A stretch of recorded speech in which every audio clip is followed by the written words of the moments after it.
हसमुख के साथ लीला वनराज के आईसीयू कक्ष से बाहर निकलती है और अनुपमा को बताती है कि वनराज उससे मिलना चाहता है। हसमुख कहती है कि अगर वह नहीं चाहती तो उसे नहीं करना चाहिए।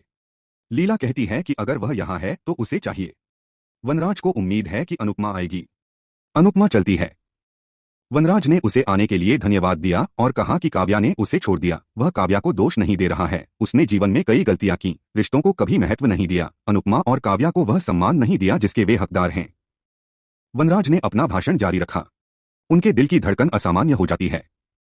अनुपमा उसे अब रुकने और आराम करने के लिए कहती है और वहां से चली जाती है। वनराज ने उसे धन्यवाद दिया।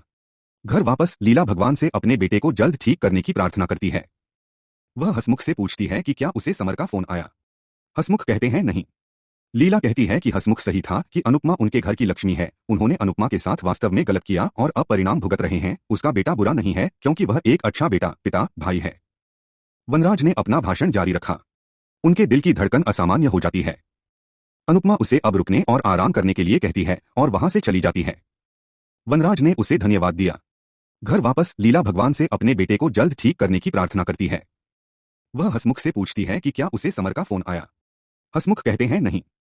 लीला कहती है कि हसमुख सही था कि अनुपमा उनके घर की लक्ष्मी है। उन्होंने अनुपमा के साथ वास्तव में गलत किया और अब परिणाम भुगत रहे हैं। उसका बेटा बुरा नहीं है क्योंकि वह एक अच्छा बेटा, पिता, भाई है।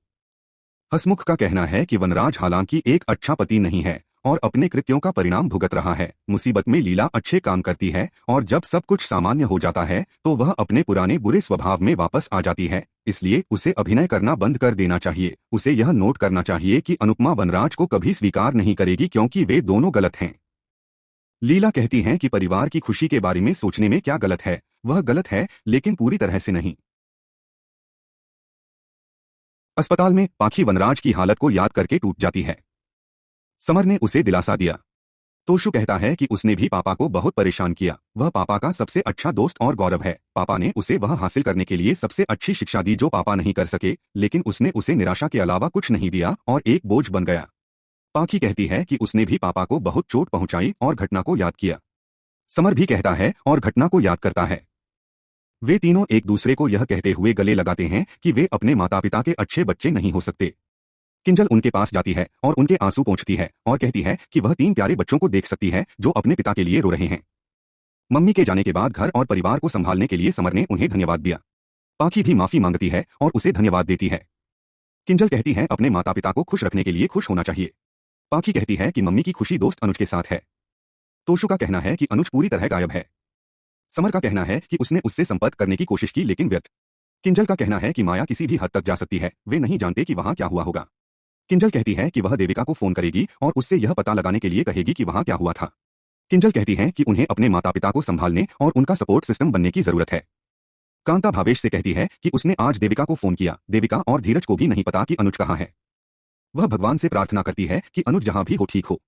वह अनुपमा को आते हुए सुनती है और अनुपमा के सामने अनुज के बारे में चर्चा न करने के लिए कहती है क्योंकि वह अनुज के बारे में अधिक चिंतित है। अनुपमा थककर सोफे पर बैठ जाती है। कांता उसके प्रशंसक हैं और पूछते हैं कि वनराज कैसा है।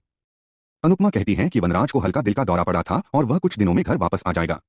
भावेश उसके लिए नींबू पानी लाने जाता है। कांता का कहना है कि भाग्य उसे किसी ऐसे व्यक्ति की ओर धकेल रहा है जिसे उसे नहीं करना चाहिए और जिससे उसे दूर करना है। अनुपमा कहती है कि वह वहां वनराज के लिए नहीं बल्कि अपने हसमुख और बच्चों के लिए गई थी। उसे अब वनराज या अनुज की जरूरत नहीं है। अगले दिन वनराज घर लौट आता है। लीला उनकी आरती उतारती है। परिजन उसे आराम करने के लिए कहते हैं। वनराज का कहना है कि परिवार का खर्च उठाने के लिए उसे काम करना पड़ता है। अनुपमा को लगता है कि वह सही कह रहे हैं कि जिम्मेदारियां इंसान को आराम नहीं करने देती। लीला समर और तोशु को अपने पिता का लैपटॉप छुपाने के लिए कहती है और वनराज को अंदर आने के लिए कहती है। वनराज अनुपमा को अंदर आने के लिए कहता है। लीला उससे कहती है कि वह अपने परिवार के बारे में ज्यादा न सोचें। अनुपमा झिझकते हुए अंदर चली जाती है।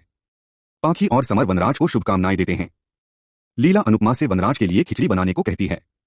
अनुपमा कहती है कि वह नहीं करेगी। लीला कहती है कि वह उन सबके लिए चाय बनाएगी और किचन में चली जाएगी। वी वनराज और अनुपमा को अकेला छोड़कर पूरा परिवार चला जाता है। अनुपमा छोड़ने की कोशिश करती है। वनराज अनुपमा को रुकने के लिए कहता है और कहता है कि दिल का दौरा पड़ने के बाद उसे डर है कि उसे कुछ हो जाएगा। अनुपमा उसे ऐसा नहीं बताने के लिए कहती है। वनराज का कहना है कि वह अपने बच्चों और माता पिता के लिए चिंतित है। अगर वह मर गया तो उसके माता पिता जीवित नहीं रहेंगे। वह केवल अनुपमा पर भरोसा करता है और उससे एक वादा चाहता है। आज के लिए बस इतना ही। अधिक अपडेट के लिए लाइक और सब्सक्राइब करें।